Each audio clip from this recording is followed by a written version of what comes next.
Gracias, Señor, porque tú conoces nuestro nombre, Señor. Padre, que nosotros seamos obedientes a ti y acudamos, Señor, a tu llamado, Padre. porque sabemos que tú eres el camino, que tú eres la única verdad, absoluta verdad y solo. Aló. Bien, hermanos, Dios les bendiga. Creo que extrañamos a muchos hermanos, nos faltaron hoy, parece que o los detuvo la carrera o se fueron en la carrera, alguna de las dos. Hermanos, qué gusto verlos esta mañana, Dios les bendiga y gracias damos de nuevo al Señor por este grupo de alabanza que es de tanta bendición y de tanta inspiración. El Señor los siga usando grandemente. Voy a pedirle que mire conmigo en su Biblia en el Evangelio de Mateo en el capítulo 26. Todavía faltan niños por salir, pueden hacerlo los niños. ¿Hay ni más niños por ahí? Bueno, los que faltan pueden salir. Capítulo 26 del Evangelio de Mateo. No olvidemos que Mateo en este Evangelio escribe como pastor de una iglesia. Todo lo que él escribe en este Evangelio era con el propósito de enseñar a su iglesia, ilustrar a su iglesia, poner a su iglesia en conocimiento de quién es Jesús y lo que es la vida cristiana. Después ese Evangelio se convirtió en el documento que tenemos hoy como parte del Nuevo Testamento, que nos habla también a la iglesia de hoy. Capítulo 26, versículo 36 en adelante. Allí dice: entonces llegó Jesús con ellos a un lugar que se llama Getsemaní y dijo a sus discípulos: sentaos aquí, entre tanto que voy allí y oro. Y tomando a Pedro y a los dos hijos de Zebedeo, comenzó a entristecerse y a angustiarse en gran manera. Entonces Jesús les dijo: mi alma está muy triste hasta la muerte. Quedaos aquí y velad conmigo. Yendo un poco adelante, se postró sobre su rostro, orando y diciendo: Padre mío, si es posible, pase de mí esta copa, pero no sea como yo quiero, sino como tú. Volvió luego a sus discípulos y los halló durmiendo, y dijo a Pedro: así que no habéis podido velar conmigo una hora. Velad y orad para que no entréis en tentación. El espíritu a la verdad está dispuesto, pero la carne es débil. Otra vez fue y oró por segunda vez diciendo: Padre mío, si puede pasar de mí esta copa sin que yo la beba, hágase tu voluntad. Volvió otra vez y los halló durmiendo, porque los ojos de ellos estaban cargados de sueño. Y dejándolos, se fue de nuevo y oró por tercera vez diciendo las mismas palabras. Entonces se acercó a sus discípulos y les dijo: dormid ya y descansad. Ha llegado la hora y el Hijo del Hombre es entregado en manos de pecadores. Levantaos, vamos, ved, se acerca el que me entrega. Dios bueno, te alabamos en esta mañana, en este momento tan especial. Gracias por este encuentro hoy, con tu presencia, con tu palabra, con tu enseñanza, con la alabanza, con nuestro hermano, con nuestra hermana, a quien podemos abrazar y saludar y juntos celebrar hoy, Señor, en este día del Señor, celebrar tu presencia y celebrar tu salvación. Nos alegramos, nos gozamos. Gracias por los que estamos hoy acá presentes, que tú seas bendiciendo, Señor, nuestras vidas a través de tu palabra. Te lo ruego, Padre Santo, en el nombre de Jesús. Amén y amén. Piense usted en lo que es un conflicto. El término conflicto tiene muchas aplicaciones. A veces se habla de conflictos armados que refieren a guerras entre países o entre grupos, que es un tipo de conflicto. Pero hay conflictos también de otro tipo. Hay conflictos a veces personales, hay conflictos muchas veces en nuestros corazones. Hay conflictos de relación a veces con las personas con las que interactuamos. Hay conflictos a veces con los valores o con nuestra propia identidad. Conflictos. Siempre en alguna manera están presentes los conflictos en nuestra vida. Si pudiéramos o nos atreviéramos a definir el término conflicto, podríamos decir que conflicto es la situación en la que nos encontramos en medio de una tormenta de emociones y de sentimientos encontrados. Y sobre todo, que no sabemos qué hacer. No sabemos qué decisión tomar o qué camino seguir. No sé en su corazón qué conflictos pueda haber esta mañana, en su vida de familia o en su vida personal o en su vida espiritual o en su vida laboral o económica, qué conflictos pueda estar habiendo. Si no hay ningún conflicto, gloria a Dios, usted puede ayudar a otros a sobrellevar sus conflictos. Yo creo que Pablo pensó mucho en eso y en los conflictos que los creyentes viven en las iglesias cuando dijo: lleven o sobrelleven los unos las cargas de los otros. Y eso significa que en la iglesia muchas veces, quizás demasiadas, también solemos sobrellevar conflictos. Esta mañana quiero hablar acerca del tema el valor estratégico de la oración, y podríamos decirlo, el valor estratégico de la oración en el conflicto. ¿Por qué estratégico? Porque para enfrentar los conflictos se necesita estrategia. Y Dios nos ha dejado la mejor estrategia, entre otras cosas, para hacer frente a los conflictos en nuestra vida, ya sea personales o en los conflictos que habremos de enfrentar como iglesia. Durante su ministerio, Jesús tuvo grandes momentos de prueba. Y generalmente la prueba implica también un gran conflicto. El apóstol Santiago habló acerca de las pruebas, pero también pensó en el conflicto que trae cuando una persona es probada en su fe, o es probada en su paciencia, o es probada en su humildad, o probada en su dependencia de Dios. Entonces Santiago dijo: cuando alguno se encuentre en medio de un conflicto que no sabe qué hacer, qué camino tomar, pídale sabiduría a Dios y Él se la dará. Jesús estuvo también en medio del conflicto.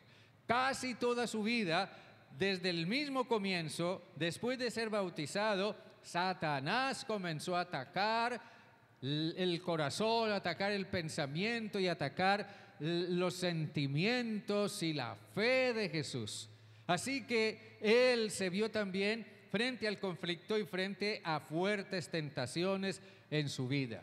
En el relato que estamos leyendo aquí, en el Evangelio de Mateo, ahora nos encontramos con Jesús al final de su carrera, al final de su ministerio, ante una prueba, digamos, de grandes dimensiones. No sé hasta dónde nosotros captemos la prueba en la cual Jesús está allí, en ese lugar en el que está orando. Allí está Jesús, en medio de una prueba y también en medio de un conflicto.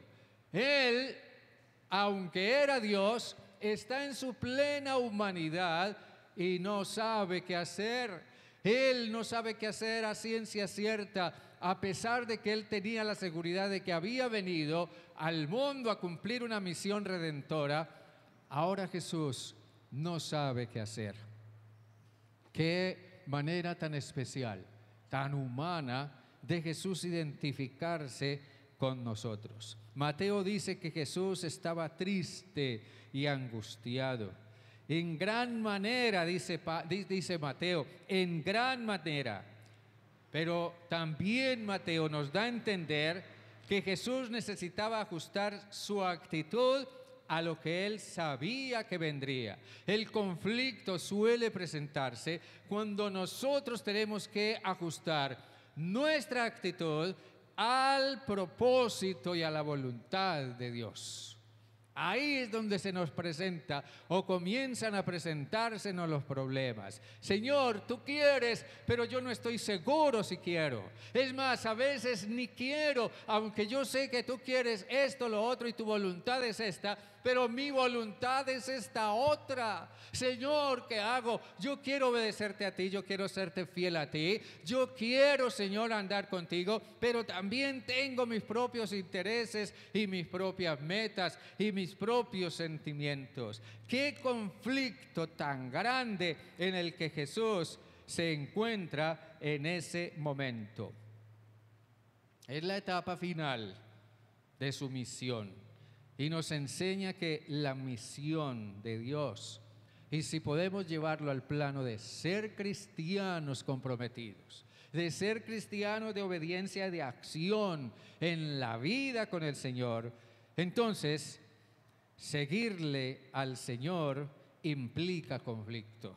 Obedecerle implica conflicto. Mantenerse fiel implica conflicto.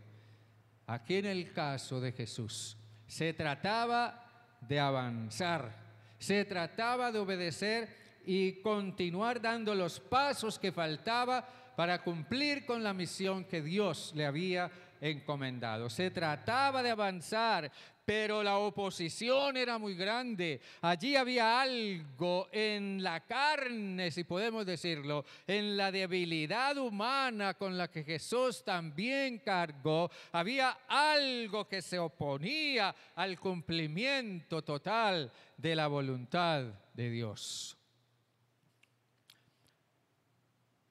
La verdad es que en este pasaje Mateo nos habla de la oración y nos habla de la oración como una valiosa estrategia en el conflicto.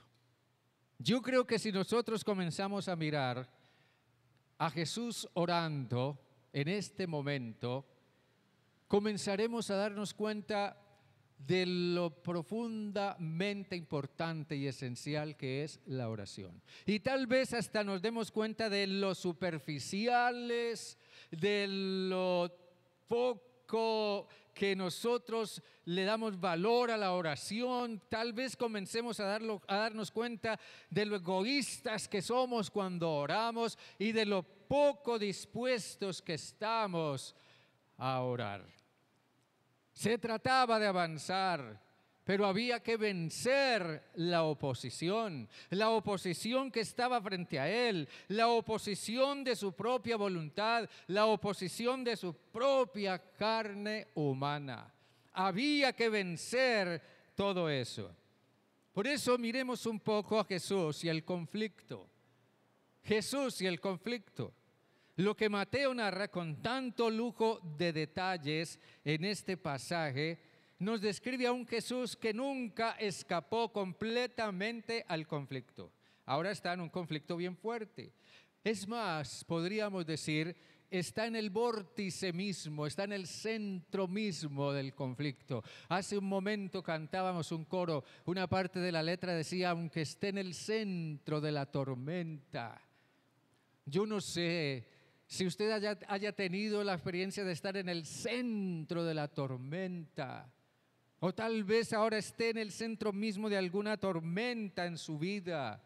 Déjenme decirles también que a nivel de la iglesia latinoamericana, hoy como seguidores de Jesucristo, estamos en el centro de la tormenta.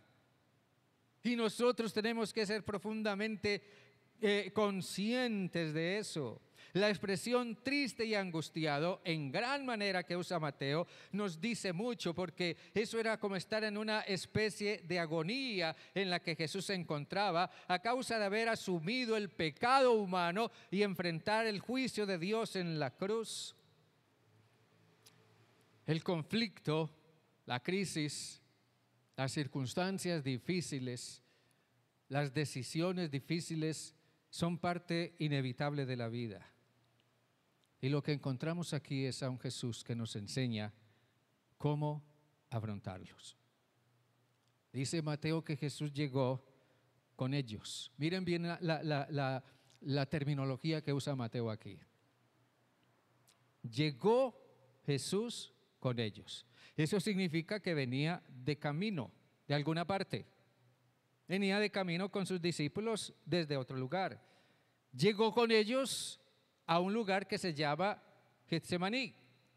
La palabra Getsemaní era, ese término era el nombre de una especie de finca, una finca en la que se cultivaba aceite de olivo y tenía una máquina o una prensa que era la que exprimía el grano para sacar el aceite. Getsemaní significa prensa de aceite.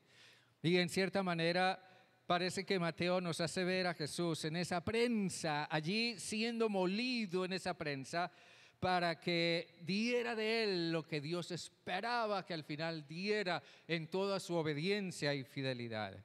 Yo les diré una cosa, hermanos y hermanas. Si realmente estamos andando con Jesús, si realmente estamos yendo de camino con Jesús, en algún momento nuestra vida y nuestro andar con Él comenzó. Si estamos yendo de camino con Jesús, créame que tarde o temprano llegaremos también a ese Getsemaní, llegaremos a ese lugar o a ese momento en que las pruebas y los conflictos nos exprimirán y el momento en que no tendremos más opciones sino solamente depender de Dios. Con su experiencia, Jesús nos hace pensar en que ninguno de nosotros, ni en lo personal ni como iglesia, estamos libres de conflictos. Por eso, Jesús y el conflicto nos enseñan mucho. Pero también miremos la oración y el conflicto, porque Jesús en medio de la oración, Jesús en medio del conflicto oró, y oró de una manera apasionada, oró de una manera profunda. Algo necesitaba resolver Jesús en ese tiempo de oración, 1 hora, 2 horas, 3 horas, quizás 4 horas estuvo Jesús en ese trance orando, porque había algo que él necesitaba que Dios hiciera por él y también había algo que él necesitaba resolver ante la voluntad de Dios. En el versículo 39 dice que fue un poco adelante y se postró sobre su rostro orando y diciendo: Padre mío, si es posible, pase de mí esta copa, pero no sea como yo quiero, sino como tú. Señor, si es posible hacer esto de otra manera. Señor, si no tuviera que pasar por ese sacrificio. Señor, si no tuviera que cargar con el pecado, con pecados que no son míos. Señor, si no tuviera que hacer esto y separarme de ti por causa del pecado de la humanidad. Si esto se pudiera hacer de otra forma. Nosotros a veces quizás pensemos o le hablemos a Dios o le reclamemos a Dios en medio de nuestras pruebas o de nuestros sufrimientos o de nuestros conflictos. Le digamos a Dios: Dios, yo no quiero esto, por favor. Dios, líbrame de esta enfermedad, líbrame de esta lucha, líbrame de esta crisis en la que estoy, líbrame de esta ansiedad, líbrame de estas tentaciones. Señor, yo no quiero esto en mi vida.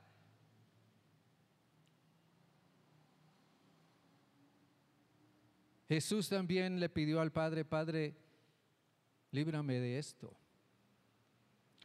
Piense usted en lo que son las estructuras, cualquiera que sean las estructuras. Las estructuras siempre tienen que apuntalarse bien. Una estructura, un edificio tiene que apuntalarse bien, tiene que tener buenas bases y buena formación, buena edificación. Se tienen que apuntalar bien, ¿para qué? Para que se sostengan y permanezcan a pesar de los embates de cualquier naturaleza. Porque esos embates, esos ataques, esas situaciones difíciles de la vida vendrán o quizás ya estén viniendo.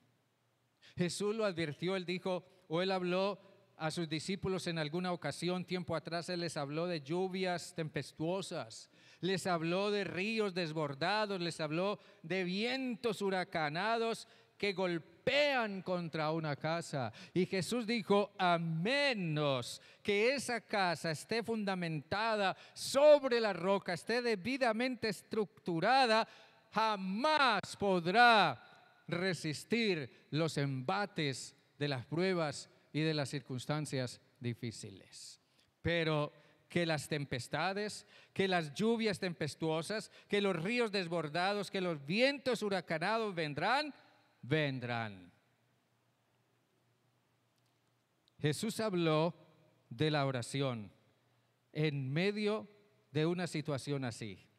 En el versículo 41 dice: velad y orad para que no entréis en tentación. El espíritu a la verdad está dispuesto, pero la carne es débil.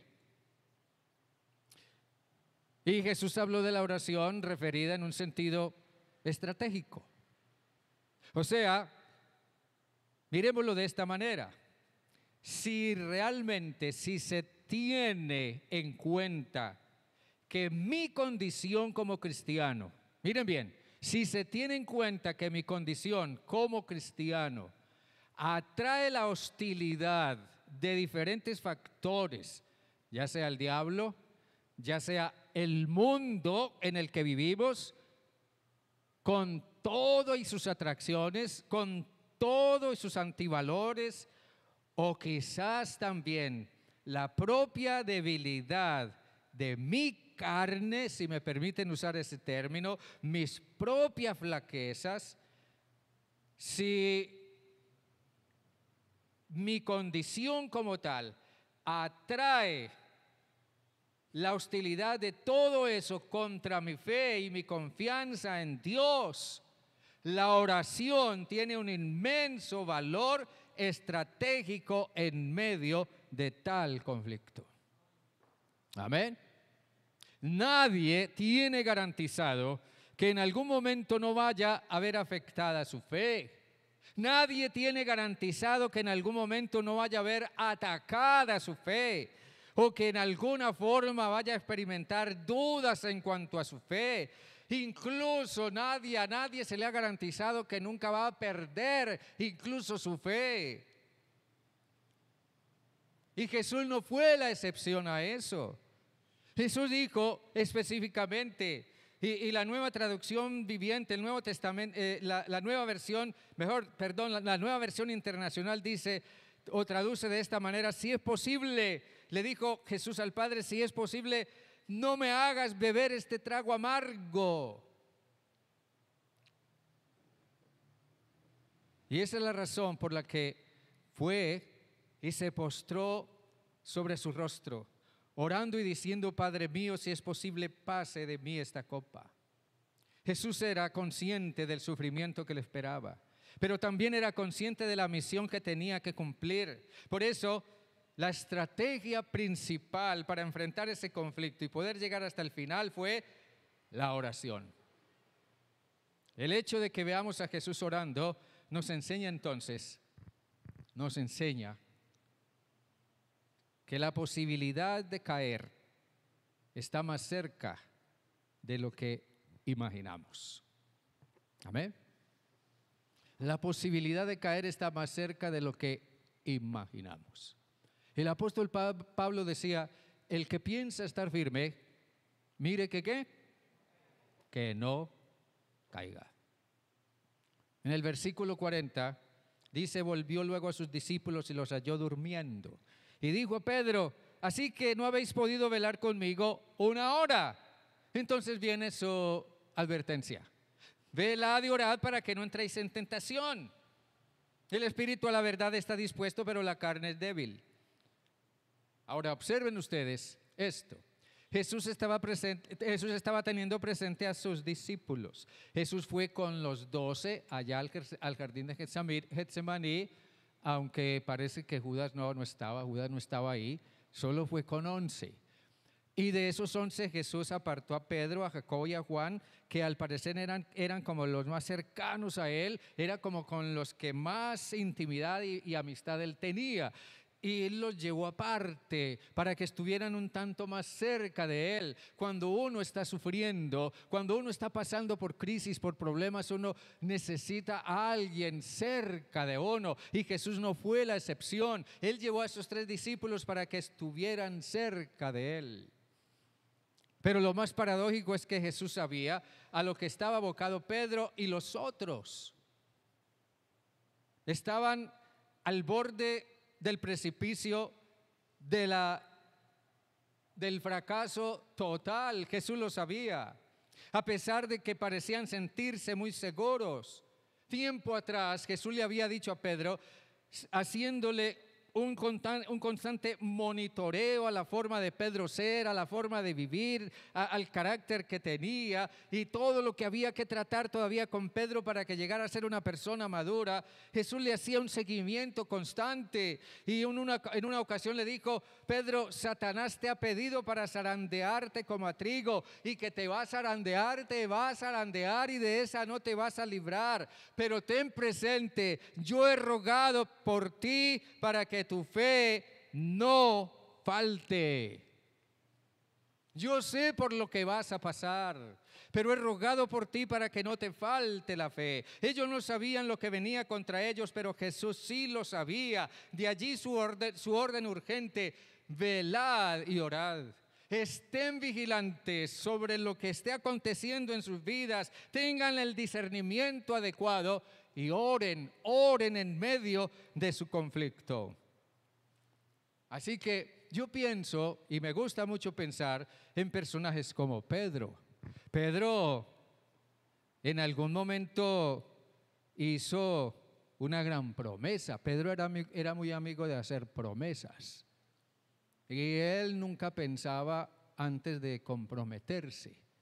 Pedro era de los que, si alguien decía, ¿quiénes van a hacer esto o lo otro? Alcen la mano. Pedro, sin pensarlo, ya alzó la mano y ya estaba metido en el compromiso. Pero él no pensaba. Pedro hizo en una ocasión una gran promesa. En el versículo 35, ahí mismo del capítulo 26 de Mateo dice, versículo 35, Pedro le dijo a Jesús, aunque tenga que morir contigo, no te negaré. Tremendo eso, ¿verdad? Pedro dijo, así me toque morir contigo, yo no te voy a negar.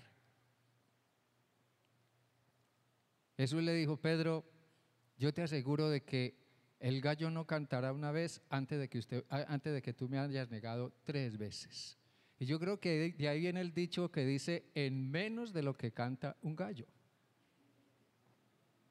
¿Ya? Pedro dijo, yo no te negaré así me toque morir. Pero lo más interesante es que los otros también dijeron lo mismo.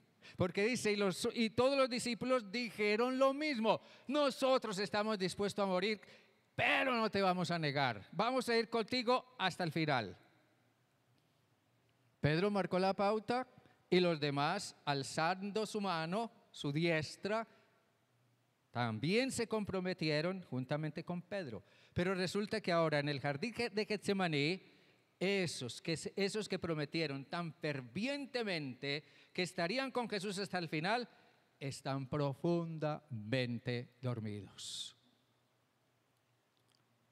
Nosotros podríamos parafrasear un poco lo que Jesús les dijo en este versículo 40. Bueno, díganme a ver, porque Jesús oró un rato y después volvió y los encontró durmiendo de lo más sabroso. Hoy que es tiempo de vivir sabroso, ellos sí que estaban viviendo sabroso, así que estaban dormidos. Bueno, díganme ustedes una cosa, ¿ustedes están conmigo o no?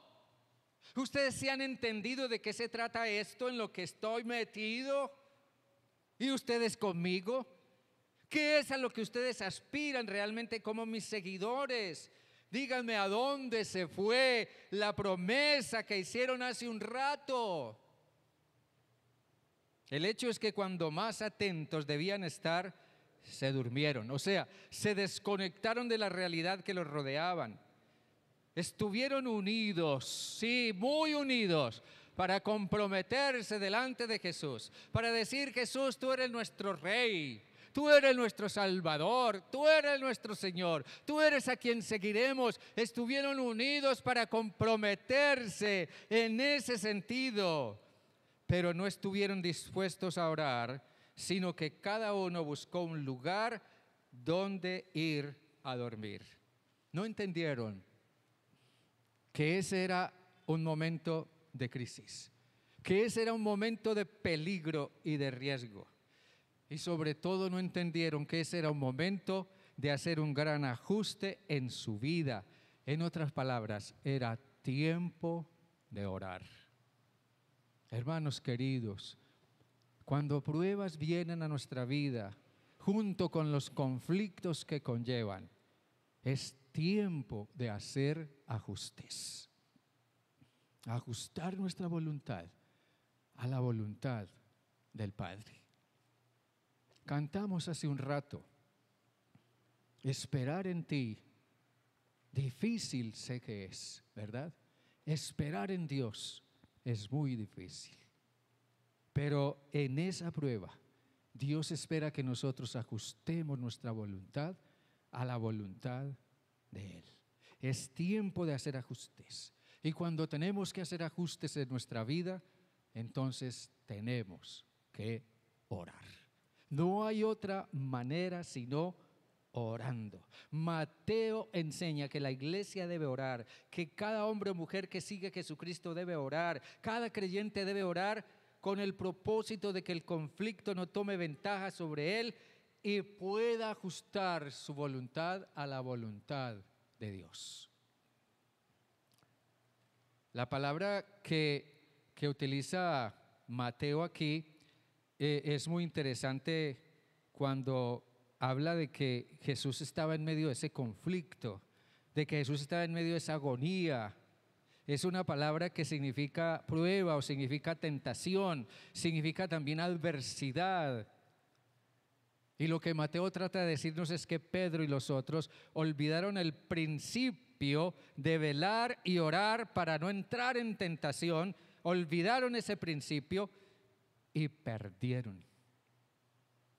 Después tuvieron que pasar otro proceso para volver otra vez a alinearse con Jesús. Hermanos queridos, hoy nosotros estamos ante una situación acerca de la cual no comprendemos muchas cosas. No sabemos prácticamente nada de qué va a ser hoy, mañana o pasado. En la que pueden venir cosas inesperadas, cosas que tendremos que afrontar, cosas que requieren que como Jesús nos postremos delante de Dios y le digamos: Padre, si no puede ser de otra forma, hágase como tú quieres. Pero hermanos, por esto tenemos que orar. Amén. Piense usted en lo que es la oración.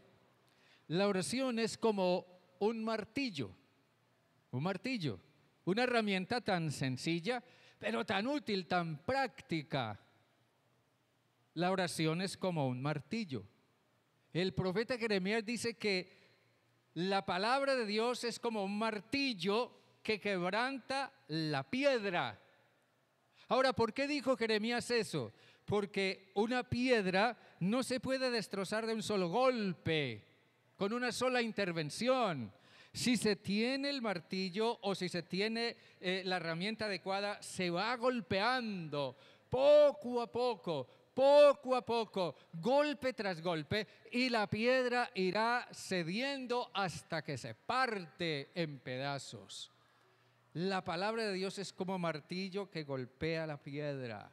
Y yo les digo, a la luz de esa ilustración, de esa figura que usa Jeremías, la oración también es como el martillo que poco a poco va quebrantando la oposición. Así esa oposición esté en el mundo, así esa oposición venga del diablo, así esa oposición esté en nosotros mismos, en nuestra humana debilidad. La oración es como un martillo que va quebrantando poco a poco la oposición.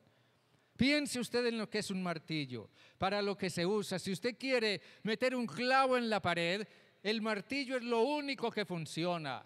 El martillo es el único medio de meter ese clavo. Ahora observe esto, en el martillo, por más extraño que parezca, hay un gran poder. En el martillo hay un gran poder. Y ese poder del martillo se incrementa por la fuerza del brazo que lo usa. Y yo les digo sinceramente, después de que el brazo utilice el martillo para golpear el clavo tiene que ceder y tiene que entrar y tiene que ser metido donde se necesita y tiene que hacer lo que el martillo le diga que haga. El clavo cede ante el poder del martillo. Hermanos, la oración es apelar al trono de Dios, al poder de Dios. Y es el poder de Dios el que por medio de la oración de su pueblo, de sus hijos, de sus hijas, hace que las pruebas sean vencidas y que la resistencia, cualquiera que sea, que nos esté impidiendo avanzar y crecer, sea vencida. Está demostrado. El apóstol Santiago decía, hablando de la oración, dice, la oración del justo puede mucho. Santiago está diciendo, la oración tiene poder. ¿Qué tan conscientes somos nosotros de cuánto poder tiene la oración? Santiago decía al final del versículo 16 del capítulo 5 de su epístola, decía, la oración eficaz del justo tiene poder para mucho. Y pone como ejemplo a Elías. Dice, Elías era un hombre sujeto a pasiones semejantes a las nuestras. Jeremías era un simple hombre con las mismas debilidades que tenemos nosotros. Y dice Santiago, Elías oró fervientemente para que no lloviera. ¿Y qué? Y no llovió. Por 3 meses no llovió, al punto de que el rey Acab ya estaba desesperado porque la tierra se estaba echando a perder por falta de la lluvia.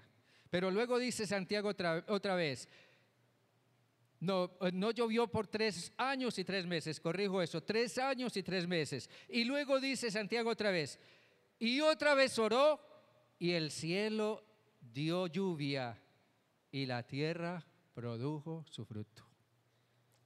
Lo que Santiago está diciendo es que la oración funciona. Amén, hermanos. La oración del corazón funciona. La oración que se hace con sinceridad y en humildad delante de Dios funciona. La oración de la iglesia que se une para orar funciona. Está demostrado que la oración corporativa mueve el poder de Dios. La oración corporativa mueve el poder de Dios. Y un pasaje que me encanta citar es Hechos 4, en donde en medio del conflicto, del peligro, de la amenaza de muerte y de la prohibición de predicar, la iglesia se postró a orar. Y oraron de tal manera y con tal pasión y con tal sinceridad y con tal disposición a obedecer a Dios, que dice que el lugar en el que estaban congregados tembló y todos fueron llenos del Espíritu Santo. Y hablaban la palabra de Dios con valentía. Sí, la oración corporativa mueve el poder de Dios. Hermanos, yo quiero que usted piense sinceramente, si Jesús, siendo Dios, que se hizo hombre, sí, pero siendo Dios y siendo Jesús, el Mesías, el Salvador, el Rey del universo, necesitó orar, ¿cuánto más nosotros? ¿Ah? ¿Cuánto más nosotros?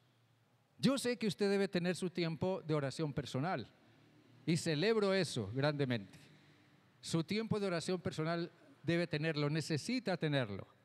Pero la iglesia necesita unirse más en oración. Nosotros tenemos los domingos un maravilloso espacio para nuestra escuela bíblica y para nuestro culto de alabanza y predicación. Pero los martes a las 7 de la noche tenemos otro espacio específicamente para orar. Aquí se paran los hermanos que dirigen el culto cada domingo y dicen el martes hay un tiempo de oración, los invitamos a que vengan, aunque yo no vengo porque yo no puedo, pero los que puedan venir, vengan. Entonces eso es una cosa muy contraproducente. Hermanos, si somos iglesia, yo creo que más allá de los inconvenientes, las barreras, los límites, a menos que tengamos cosas de las cuales no nos podamos librar, eso es comprensible, pero en la medida de lo posible necesitamos unirnos en oración hoy como nunca. Hermanos, y les digo sinceramente, antes de que mañana o pasado nos pese, como a Pedro por no haber velado en oración. Amén, hermanos. ¿Por qué cosas debiéramos orar? ¿Por qué cosas debiéramos orar? Quizás si quisiéramos hacer una lista nos saldría muy larga, pero podríamos definir algunas cosas. Oremos porque Dios nos guarde en la hora de la prueba.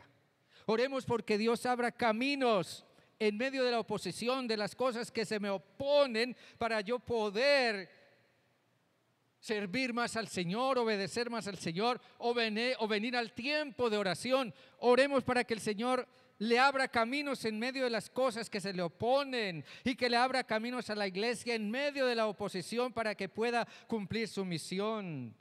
Oremos porque la iglesia se levante con autoridad profética y apostólica. Profética porque la iglesia es la vocera, es el profeta de Dios. Y apostólica porque la iglesia es enviada por el Señor Jesucristo al mundo para cumplir la gran comisión y extender su reino. Oremos porque haya en la iglesia de Cristo en Colombia más unidad.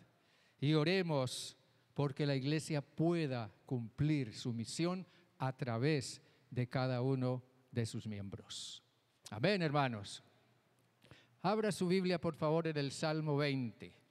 Salmo 20. Salmo 20. Y póngase de pie, por favor, y lea conmigo los primeros 5 versículos de este salmo. Salmo 20, versículos 1 al 20. Perdón, versículos 1 al 5. Salmo 20, versículos 1 al 5. Mire lo que dice. Jehová te escuche en el día de conflicto. El nombre del Dios de Jacob te defienda. Te envíe ayuda desde el santuario y desde Sión te sostenga. Y traiga a la memoria todas tus ofrendas y acepte tu holocausto. Te dé conforme al deseo de tu corazón y cumpla todos tus planes. Nosotros nos alegraremos en tu salvación y alzaremos bandera en el nombre de nuestro Dios. Conceda a Jehová todas tus peticiones. Amén, hermanos. Conceda a Jehová todas tus peticiones.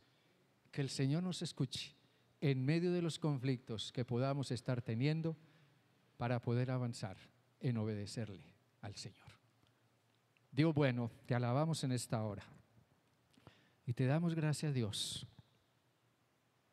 por este tiempo de esta mañana, por la palabra estudiada, porque la enseñanza de esa palabra en cada clase, a los niños, a los jóvenes, en la clase de Rompiendo Cadenas, en la clase de Discipulado, en la clase de profundización espiritual aquí en este lugar, Señor, hoy tu palabra ha sido expuesta y no en vano de ninguna manera.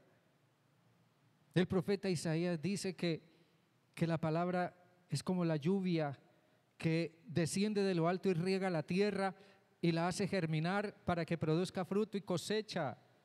Por eso creemos que tu palabra enseñada cada día, cada domingo aquí, no es en vano. Esa palabra está siendo sembrada en los corazones, en la mente de aquellos que la reciben, y en su tiempo esa palabra dará fruto.